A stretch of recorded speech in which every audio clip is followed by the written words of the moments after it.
So we were talking about plant-based diets last week, and the reason we were talking about it is one of my favorite docs over at Mission. He's big time proponent of reversing risk factors for disease, and just by changing the way you eat and being active and reducing stress. So, and you had a slightly different take on this, but first of all, let me just ask you as a doctor, what's the whole deal about this plant-based? What really can it be? What's the benefit we can gain from it? Right. So the name of my game is prevention. And so the doc that you worked with, that you're working with, tell me if I'm wrong, he's a cardiothoracic surgeon, He's right? a cardiothoracic, he's an interventional cardiologist. Right. So my war cry is prevention so that you don't have to have intervention. Yes. And so your guy, he sees the people, and oftentimes I'm guessing they don't have anything else to do. They've already had their chest cracked open, or have had catheterization, or have had stents. Yeah. They've had major interventions. They're on a ton of medication at that point. Yep.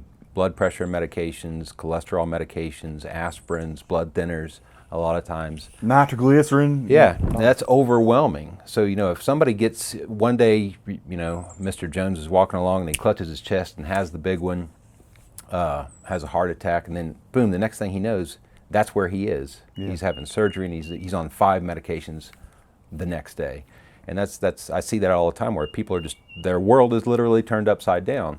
So my job is to get in front of that if I can, and try to get people to buy in, and that's the hard part. Is you gotta buy in. It's a lifestyle to make changes in your diet, and with your lifestyle, exercise, to keep that from happening. So the name of the game is more plants, less animals. More plants in terms of diet. More plants, less animals. See, what I liked about now, because he's a proponent, the other doc I'm talking about, and I don't disagree with him. I think he's absolutely right. But he's a proponent of just go vegan or go vegetarian or whatever. And we talked about this. Some guy that he's written this book about eat food, which basically means to eat stuff that's not processed, mostly plants, and not so much. Not too much. Not so much. And so that's what this is some guy on PBS I've seen recently. You know who he is. Who is that guy? We kicked it around, but I can't remember the guy's name. He's famous. There's a PBS documentary. So the other guy, the other doctor I've been talking with, he follows that. But I liked what you said last week. You said, that doesn't work for everyone. In reality, it's not going to hurt to eat some meat. But tell me about, because you're saying maybe you just choose to eat meat every third day. Right. What was it you were saying the other night? Right. So, any change is some change. So, if you think of it in terms of exercise, if you do 10 push-ups in a day, that's better than no push-ups. Exactly. If you walk 1/10 of a mile, that's better than not walking at all. Yeah. Right. And build off of that. So, to just get a foothold, to try to get a starting point, if you make one day out of the week, largely plant-based, eat a salad, a large salad, or, nuts, fruits, vegetables, whole grains. Just don't eat meat. Don't eat cheese. Don't eat dairy. Just do that one day a week and build off that. Because here's the thing that a lot of people don't know, and I didn't know. And one of the things in medical school that is maybe a point of criticism they don't teach us a lot of is nutrition. Yeah.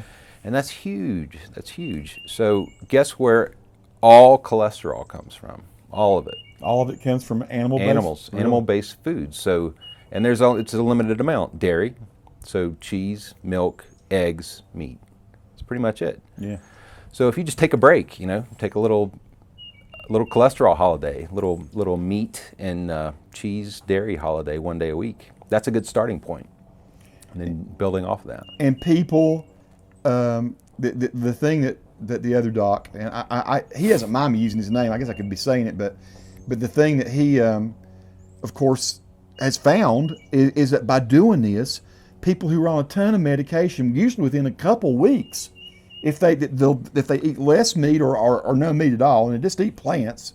And I'm not talking about starving. You can eat a bunch of plants. Right. You can eat a whole mess of whatever, right. Rice or lentils or beans and you can eat stuff. And once again, you don't want to fry it in cholesterol-based stuff either.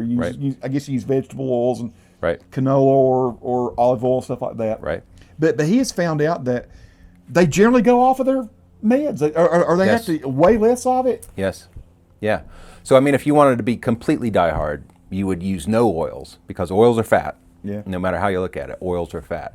But that's hard to do. That's hard to do because it tastes good and it helps with the cooking process. I'm a doctor, but I'm also, hey, everybody gets sick at some point. And so I went and had a physical last year with my doctor, and she said, hey, Tom, your cholesterol's high. And I said, I know, no surprise. I've got a strong family history. Almost everyone, literally on both sides of my family, both mom and dad, have big issues with diabetes, cholesterol, blood pressure, being overweight. So even though I'm a doctor, even though I exercise a lot, I like to eat, and so I haven't really been focused on that part of my lifestyle, of my diet. So I really bought into this dietary part. Nutrition is key. You got to do it. You got to have the nutritional part, the diet part, or it won't work. It's really that simple. So I did it. I'm a case study of one that I did it myself. So I got my cholesterol, and I can't remember the specific numbers, but they were borderline. It was borderline on, hey, you need to start a medication, or you need to think about it. I don't want to. I don't want to take pills, if I don't have to. So I really got serious about eating a plant-based diet for about 6 months. And I'm not a diehard vegetarian, but just for purely health reasons and as an experiment. So I did that, and I got my cholesterol rechecked again, and my total cholesterol went down a little bit. My good cholesterol, HDL, went up a lot. Really? Yeah, like 30 points. Wow. Which clears out your veins, Right, vessels, right. and things. Yeah. So- keeps you from getting clots, keeps you from getting heart attacks. Yep. So HDL, the higher the better. H, higher, good, helpful. And then the LDL, the bad cholesterol, went down. Not a lot, like 10, 20 points. LDL's bad, the lower the better. My triglycerides went down like by 100 points. Wow. Yeah. Now for those of us, I have to know what triglycerides. But for people that don't know about triglycerides, what's that about? Right. So they're the 4 different components. We've just named them: total cholesterol, LDL, which is bad, HDL, which is good, and triglycerides, which are also one of the bad ones. It's triacylglycerols, sort of just one of the breakdown components of cholesterol, but it's all fat. Yeah. What we're really talking about, all of these things are fat in your bloodstream, floating around. And so, the way I think of it is, if you think of cooking a hamburger, in a skillet, frying a hamburger, and when you get done and you go back to clean that skillet and the grease is solidified, that's what happens inside your bloodstream. Is that the plaques, when people talk about plaques, that's sort of a metaphor that I use, is really what you're talking about is fat in your bloodstream. And so triglycerides are just one of those that can be bad. And plants. Okay, so one of the things I've started doing, because I've been trying to, now that I work around a heart program, I hear this stuff all the time. So it's changing the way I eat. I've lost about 30 pounds in the last year, which is, wow. I still need to lose 70 more pounds. So I'm working on it. But so now when I want something fatty, I go get an avocado.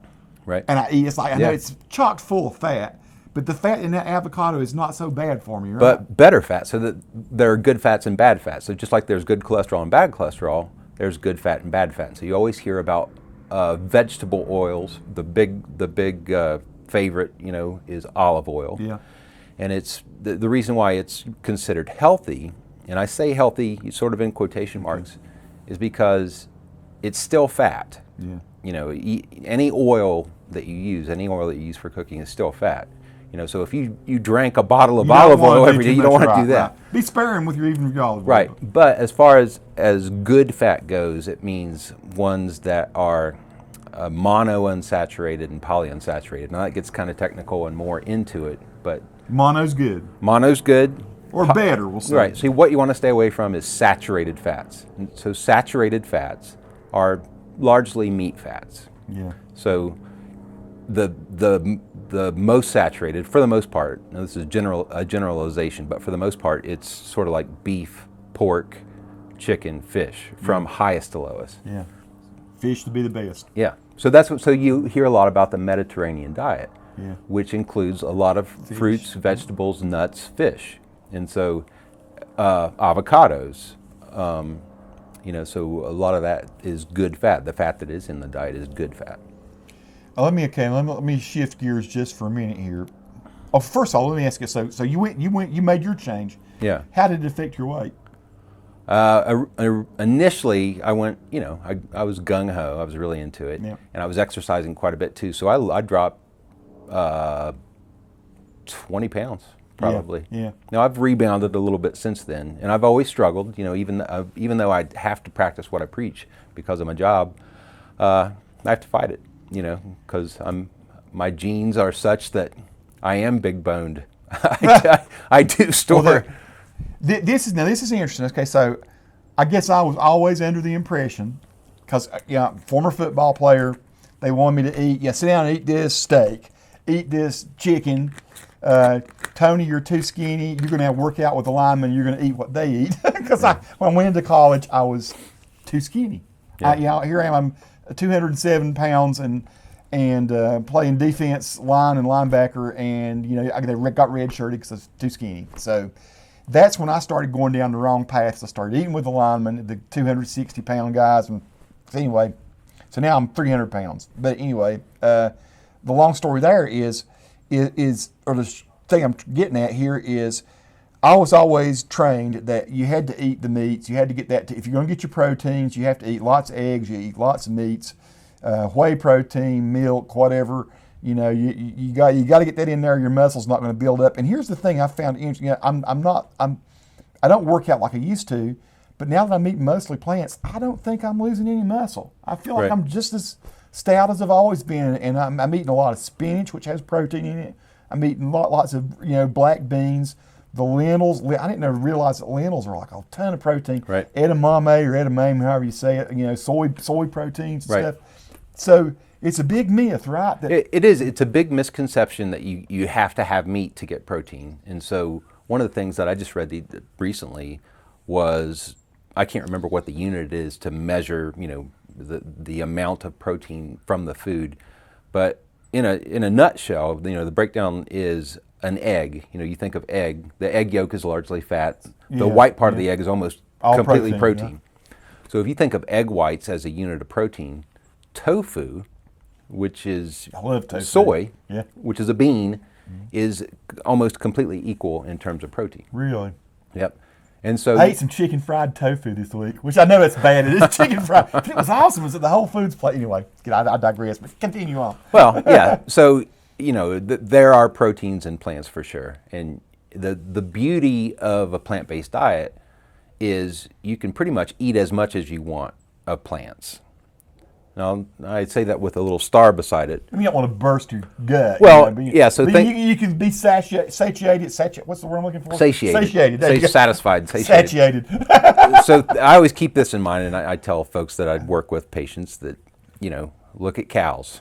Some cows are really big and fat. Yeah. They eat plants. Nothing but, so you can get fat eating plants. So you can be a pig on plants. But the biggest thing I see though in people that do a plant-based diet is, wheats and grains are plants, and that equals bread and pasta and cookies and cakes, and that's another huge source. Well, that's where we get cross into the next calories. little realm I want to talk to you about, which is sugars too, right?